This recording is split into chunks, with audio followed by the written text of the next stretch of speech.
Kumakain ka ng talaba? Talaba. Oo. Paborito ko ang talaba. Sarap ka ba kumain? Sana all. Ating kilalanin ang maswerteng lolo sa balat ng lupa na nagngangalang Art, mayaman at mayroon rin itong malawak na farm na kung saan marami ang kanyang nagiging customer, gaya na lamang na may tumawag sa kanyang babae at nais raw bumili ng prutas nitong pitahaya or dragon fruits, kaya nagkasundo ang dalawa na magkita raw sila sa araw na iyon upang pag-usapan ang mga presyo, habang ang anak naman ni Art na si Aldoy ay pasikretong kinakangkang ang batang asawa ng kanyang ama na nagngangalan namang Sita. Samantala may isang pulis naman ang kasalukuyang na-assign na humawak sa kaso na konektado naman sa negosyong farm ni Art, ngunit sambit ng hepe nito sa kanya na ibang kaso na raw ayusin nito, at ito naman ay tungkol sa money laundering na sangkot ang babaeng tumawag naman kay Art kanina lang. Ngunit ang anak naman ni Art na si Aldoy ay tila nababaliw na ito kay Sita kaya naman todo enjoy ang dalawa habang wala si Art. At dahil doon ay nagbabalak pa si Aldoy na patayin si Art na sa tulong naman ni Sita. Sambit pa ni Aldoy kay Sita na ang gagawin lang daw nito ay lalagyan ng lason ng kape na iinumin ni Art tapos palalabasin na inatake lang daw ito sa puso.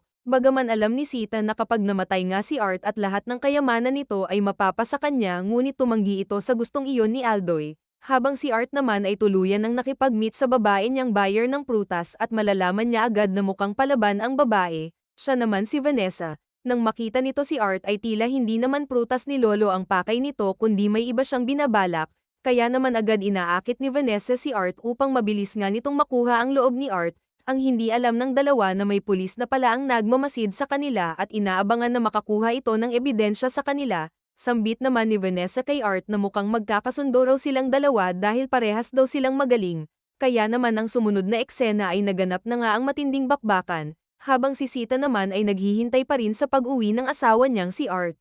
Kinabukasan tuloy pa rin naman nilalason ni Aldoy si Sita tungkol nga sa plano nitong pagpatay sa ama niyang si Art, subalit hindi raw magagawa ni Sita ang patayin ang tao na nagbibigay sa kanya ng marangyang buhay, habang si Vanessa naman ay tuloy pa rin sa panglilan lang kay Art upang makuha na nga nito ang tunay niyang pakay. Kinuwento rin ni Art kay Vanessa na may asawa na nga ito na halos kasing edad lang niya at isang probinsyana. Hanggang sa mga oras na iyon ay muli na namang gumawa ng kababalaghan ang dalawa doon mismo sa farm na talaga namang mapapasana all ka na naman, matapos noon pinakilala na rin ni Art si Vanessa kay Sita at labis namang namangha si Vanessa dahil sobrang ganda nga nito, ngunit ang hindi alam ni Art na ang asawa niya ngang si Sita at anak nitong si Aldoy ay may lihim na ginagawa habang siya ay wala, ngunit nang mapansin ni Art na wala si Sita sa loob ng bahay kaya hinanap niya agad ito. Nang marinig naman ito ni Sita kaya mabilis silang nagtago ni Aldoy sa van na naroon. Subalit habang nakatago sa van ang dalawa ay itong Vanessa naman ay inaaya si Art na samahan daw siya nito na kumuha ng pera na gagamitin pang bayad sa prutas ni Art,